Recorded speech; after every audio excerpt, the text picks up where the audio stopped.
Hello friends, welcome to Telugu audio story. మీరు కనుక ఛానల్ని ఫస్ట్ టైం చూస్తున్నట్లయితే ఛానల్ సబ్స్క్రైబ్ చేయండి, లైక్ చేయండి. అలాగే ఈ స్టోరీపై మీ వాల్యుబుల్ ఒపీనియన్ని కమెంట్ రూపంలో తెలియచేయండి. ఇక కథలోకి వెళ్దామా? వీడియో చూస్తున్న అందరూ కింద కనిపిస్తున్న హైప్ నొక్కి వీడియోని ఎంకరేజ్ చేయండి. సారీ అన్నయ్య, ఏదో ట్రై చేశా, అందరి దగ్గర వర్కౌట్ అయింది. ఆఖరికి నా రౌడీ బేబీ దగ్గర కూడా. కానీ నీ దగ్గర ఫెయిల్ అవుతున్నా.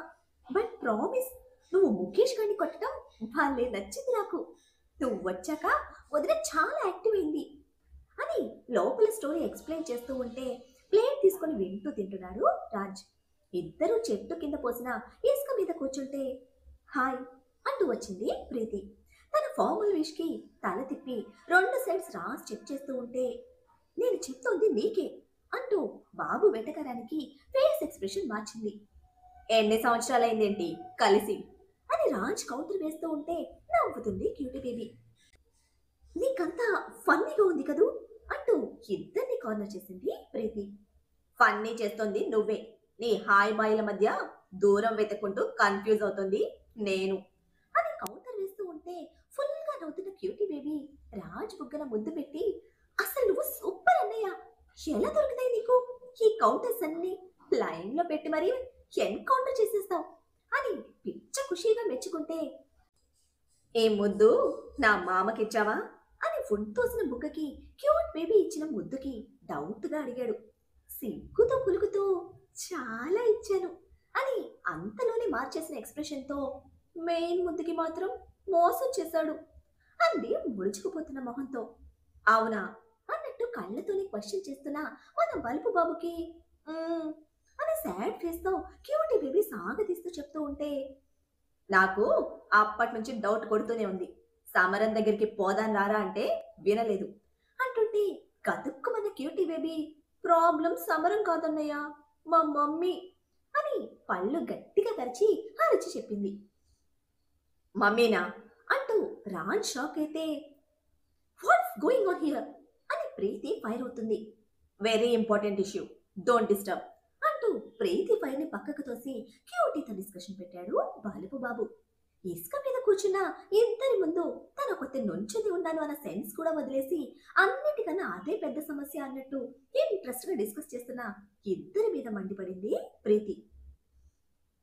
Exactly, do you know Raj, what's your situation అని ఎగురుతున్న ప్రీతిని ఒక సైడ్ నుంచి తల పైకెత్తి చూసి ఇసుక మీద ఉన్నా అప్పుడెప్పుడో చిన్నప్పుడు నా ఉడతగాడితో ఆడుకున్నట్టు గుర్తు ఇసుకలో ఇలా అని చెప్తుంటే ఆల్మోస్ట్ పీక్స్ లో ఉన్న ప్రీతి ఎమోషన్ కి తగ్గట్టే ఫుల్ ఎక్సైట్మెంట్ తో అనయ్య I know how to play, నేను పుల్ల తెస్తా అంటూ స్ప్రింగ్ లా లేచింది క్యూటీ బేబీ. అంతే, చేతిలోని ఫోన్ విసిరి కొట్టిన యాంగర్ తో స్ప్రింగ్ లా లేచిన క్యూటీ బేబీని అంతే ఫోర్స్ గా మళ్ళీ వెనక్కి తోసేసిన ప్రీతి డిస్కస్టింగ్, లైఫ్ ఎట్టిపోతుందో పట్టించుకోకుండా ఇసుకలో ప్లే కావాలా నీకు? అప్పుడు ఆ ఉడత, ఇప్పుడు ఈ కోతి, బోత్ ఆర్ డిస్కస్టింగ్. కొంచెం కొంచెం కూడా సీరియస్నెస్ లేదు నీకు. Just play like this. నేనే నేనే టెన్షన్ పడతా నీ గురించి. I hate this all, I hate this అంటూ అరచి వెళ్ళిపోయింది ప్రీతి. బ్రేక్ లేకుండా పిడుగులు పడ్డట్టు పెలపలమంటూ విరుచుకుపడ్డా ప్రీతి యాంగర్ ఎమోషన్ కి కంప్లీట్ గా బ్లాక్ మైండ్ తో బొమ్మలా కూర్చుంది క్యూటీ బేబీ. నెమ్మదిగా తనను కదిపి భయపడ్డావా అని అడిగితే అంది నిలువుగా తల కదుపుతున్న పప్పి వేస్తూ. మై సెకండ్ డాడీ నచ్చకపోతే క్షణం కూడా మేనేజ్ చేయలేదు అంటుంటే మరీ too much, why that much anger అంది పిక్క మొహంతో. దానికి పర్ఫెక్షన్ అంటే ప్రాణం. మాట్లాడే మాట దగ్గర నుంచి వేసుకునే హీల్ వరకు అన్నీ పర్ఫెక్ట్ గా ఉండాలంటుంది. అందుకే డాడీకి తెగ నచ్చేస్తుంది. అంత పర్ఫెక్షన్ మన దగ్గర జీరో అని రాజ్ కూల్ గా ఇచ్చిన ఎక్స్ప్లెనేషన్ కి మరి జీరో అయినా నిన్ను హీరోలు ఎలా ట్రీట్ చేస్తుంది అంది అదే బిక్క మొహంతో. అదే ఫ్రెండ్షిప్, ఫ్రెండ్షిప్ లో ఈగోస్ జీరోస్ ఉండవు అని చెప్తూనే ఆగిపోయిన రాజ్ చురుగ్గా ఫేస్ టర్న్ చేశాడు. తాను అన్నదానికి అప్పటికే నాలుగు ఖర్చుకున్న క్యూటీ బేబీ సారీ సారీ అన్నయ్య, నిజం చెప్పినప్పుడు క్వశ్చన్ రైజ్ చేయకూడదు, మర్చిపోయా అంటూ మెల్లగా స్కిప్ అవ్వడానికి చూస్తూ ఉంటే హ్యాండ్ పట్టుకుని దగ్గరికి లాగి క్యూటీ బేబీ చెవి మెలేసి నేను ఎక్స్పెక్ట్ చేసిన దానికన్నా చాలా ఉంది నీ దగ్గర, నన్నే లాక్ చేస్తావు కదూ అని క్యూట్ గా వార్నింగ్ ఇస్తుండగా వచ్చాడు అభి. ఏం జరుగుతోంది ఇక్కడ అంటూ. అది చెప్పలేదా నీకు అంటూ క్యూటీని వదలకుండానే రాజ్ ఫైర్ అవుతూ ఉంటే రాజ్కి రెస్పాండ్ అవ్వకుండా ఏం చేస్తున్నావే ఇక్కడ, ఆంటీ నిన్ను పిలుస్తున్నారు పో అని క్యూటీ బేబీని కసిరాడు అభి. అన్నయ్యకి మన మ్యారేజ్ గురించి చెప్తున్నా అంటూ లేచిన క్యూటీ చిలకల గడగడ వాగేస్తూ ఉంటే నెత్తి మీద ఒక్కటి వేసి కుట్టేస్తా మూతి, ఇంకొక్క మాట మాట్లాడావంటే అక్కడ నీకోసం అందరూ వెతుకుతున్నారు, చెప్పే పని లేదా వచ్చేటప్పుడు అని సీరియస్ అవుతూ క్యూటీ హ్యాండ్ పట్టుకుని కదిలిన అభి కాలర్ పట్టుకుని వెనక్కి లాగి ఇసుకలో తోశాడు రాజ్. అన్నయ్య నా రౌడీ బేబీ అంటూ లవలబలాడిపోతున్న క్యూటీ బేబీకి లిప్స్ మీద చూపుడు వేలు పెట్టి పొమ్మని కళ్ళతోనే చెప్తే అయ్యగారి యాంగ్రీ ఫేస్ కి బిగించిన మూతితో సైలెంట్ గా వెళ్ళిపోయింది క్యూటీ. టెంపుల్ కి వెళ్తున్నాం, నీకేదైనా నాతో వర్క్ ఉంటే ఆఫీస్కి వచ్చి కలువు అని లేచి శాండ్ దులుపుకుంటున్న అభిని మళ్ళీ ఇసుకలోకి తోసి ఒక సైడ్ కాల్ పెట్టి ఏంటి మామా నీ చెల్లికి సపోర్ట్ గా నా మీద కత్తి కట్టావా అని ఫుల్ యాటిట్యూడ్ తో క్వశ్చన్ చేశాడు. నీ మీద కత్తి కట్టేంత రేంజ్ నాకు లేదు బాబు, ఇప్పుడు నా చెల్లికి నా అవసరం ఉంది అని అంతే సీరియస్ గా ఆన్సర్ ఇచ్చాడు అభి. ఏంటో అవసరం అని ముందుకు వంగి కళ్ళలో కళ్ళు పెట్టి సూటిగా ప్రశ్నిస్తున్న రాజ్కి అవినాష్ అని ఒక్కటి పేరు ఆన్సర్ గా ఇచ్చాడు అభి. ఆ పేరు వినే వరకు ఎంత స్ట్రిప్ గా ఎంత పొగరుగా ఉన్నాడో విన్నాక ఎనర్జీ మొత్తం ఒక్కసారిగా పోయినట్టు ఇసుకలో జారిపడ్డ రాజ్ వాడితో మాట్లాడిందా అని యాక్సెప్ట్ చేయలేని కోపంతో అడిగితే వాడే ఫోన్ చేశాడు అని చెప్తూ ఉండగానే అభి కాలర్ బిగించి డోంట్ లై, వాడెందుకు ఫోన్ చేస్తాడు అని కోపం నిండిన కళ్ళతో ఉరుముతున్నాడు రాజ్. ఆనీష్ గా ఫోన్ చేశాడు, వాడు అవినాష్ అని అప్పటికే సహస్రకు తెలుసు, నేను చెప్తేనే తెలుసుకునే స్టేజ్లో ఇప్పుడు సహస్ర లేదు, నువ్వు ఉంచలేదు. She know everything about Vishita and Avinash. వాడు ప్రెసెంట్ జెస్సికతో సిటీలో ఉన్నాడు, వాడి మీద నీకున్న సింపతి నాకు లేదు. సహస్ర మీద జరిగిన అటాక్ మళ్ళీ జరగకుండా చూసుకోవడం నా బాధ్యత, నేను వాడిని ట్రస్ట్ చేయను అని చెప్తూ ఉంటే అటాక్ అని వినడమే స్టిఫ్ గా సెట్ అయిన రాజ్ అభి ఎక్స్ప్లెనేషన్ కి అడ్డుపడుతూ అటాక్ ఏంటి, ఎప్పుడు జరిగింది, ఎవరు చేశారు అన్నాడు ఫుల్ ఫోకస్ గా. సహస్ర వాడితో ఏం మాట్లాడిందో నాకు చెప్పలేదు, డోంట్ నో, అది వాడు కావచ్చు ముఖేష్ కావచ్చు అని హాస్పిటల్లో జరిగిన అటాక్ గురించి 2 ముక్కలు చెప్పి సెక్యూరిటీ వస్తుంది, వాళ్ళు వచ్చాక అందరినీ టెంపుల్ దగ్గర డ్రాప్ చేసి ఆఫీస్కి వస్తాను, నువ్వు వెళ్ళు అంటుంటే ఆఫీస్ వరకు అవసరం లేదు, ముఖేష్కి అంత సీన్ లేదు, అనీష్ ప్రాణం పోయినా అటువంటి పని చేయడు అని స్టాంప్ వేసినట్టు చెప్పాడు రాజ్. నీ అంత గ్రేట్ హార్ట్ నాకు లేదు, ఒకప్పుడు సహస్రను చంపడానికి చూసిన వాడే కదా వాడు అని సీరియస్ అయ్యాడు అభి కూడా.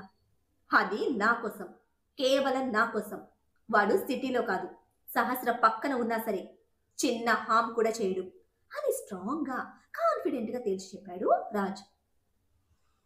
అయితే ఇంకెవరున్నారు, last time Yogendra uncle target చేశారు, బట్ ఇప్పుడు అటువంటి సిచ్యువేషన్ లో అంకుల్ కూడా లేరు, ఇదంతా ఇక్కడ కాదు గాని ఇన్స్పెక్టర్ని రమ్మన్నాను, ఆఫీస్లో డిస్కస్ చేద్దాం అని రాజ్ని విడిపించుకుని లేచాడు అభి. యోగేంద్ర మేటర్ రాగానే అభి షోల్డర్ పట్టుకుని ప్రెస్ చేస్తూ మావయ్యకి ఏం చెప్పారు అని చిన్న గొంతుతో గాంభీర్యంగా ప్రశ్నించాడు రాజ్. ఇంకా డ్రాగ్ చేయకుండా యోగేంద్ర మేటర్ కూడా క్లియర్ గా ఎక్స్ప్లెయిన్ చేసి మన పనులు జరగడానికి మనం అన్ని రాంగ్ రూట్స్ లో మిస్టేక్ చేశాం, సహస్ర ఎక్కడా తగ్గలేదు, ఎక్కడా ఎటువంటి మిస్టేక్ చేయలేదు, నీకన్నా 10 times సెల్ఫ్ రెస్పెక్ట్ తో అన్ని హ్యాండిల్ చేసింది, right now she know everything, but నువ్వు వదిలేసిన బేబీ తను తీసుకోవడానికి సిద్ధంగా లేదు అని క్లారిటీ ఇచ్చి వెళ్తూ ఉంటే ఆ ఛాన్స్ అభికి ఇవ్వకుండా లాక్కెళ్ళి తన జీప్ లోకి తోసి ఎక్కి కూర్చున్నాడు రాజ్. ఒరే మెంటల్ ఎదవా, అందరూ వెయిట్ చేస్తున్నారు, టెంపుల్ కి వెళ్ళాలరా అని అభి పళ్ళు నూరుతూ ఉంటే దానికన్నా ఇదే ఇంపార్టెంట్ అని జీప్ స్టార్ట్ చేసిన రాజ్ తిక్కకి ఇక జయదేవ్ గారికి ఫోన్ చేసి చెప్పాడు అభి. బయటకు రావడమే సహస్ర కళ్ళు రాజ్ కోసం వెతికాయి.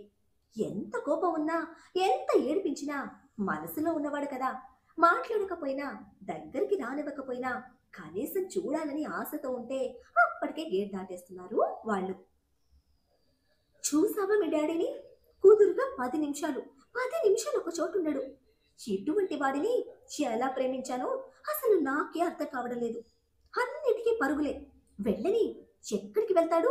మళ్ళీ ఇక్కడికిగా వచ్చేది, చెప్తాను అని మిగతా వారు కూడా రావడంతో కారెక్కింది.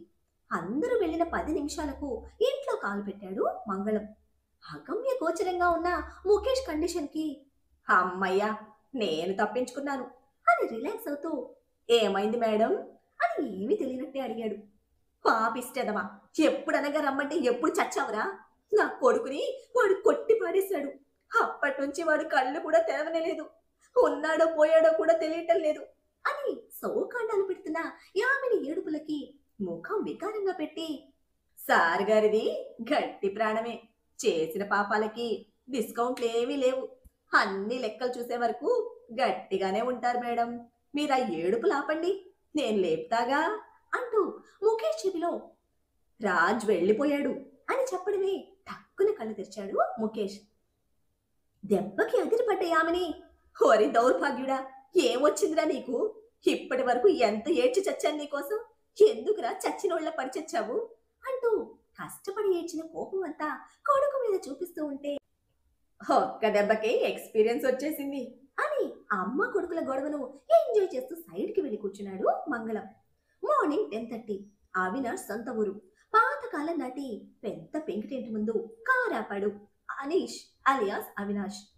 ఆ క్లైమేట్, ఆ ఇల్లు చాలా ఆసక్తిగా చూస్తుంది జెసికా. సంవత్సరాల తర్వాత తన కళ్ళతో చూస్తున్న తన సొంత ఇల్లు. ఎంతైనా సొంత అన్న ఫీలింగ్ మనసుకు చాలా ఆత్మీయంగా ఉంటుంది కదా. అదే ఎమోషన్తో మా ఇల్లు అని అనీష్ హ్యాండ్ ముందుకు పెడితే ఆ చేయి పట్టుకుని అతనితో పాటే ముందుకు నడిచింది జెసికా. ఫ్రెండ్స్ సపోర్ట్తో తన వారు ఎలా ఉన్నారని తెలుసుకోవడం, డబ్బు పంపించడం తప్ప మధ్యలో కుటుంబంతో ఎటువంటి కాంటాక్ట్స్ లేవు అవినాష్కి.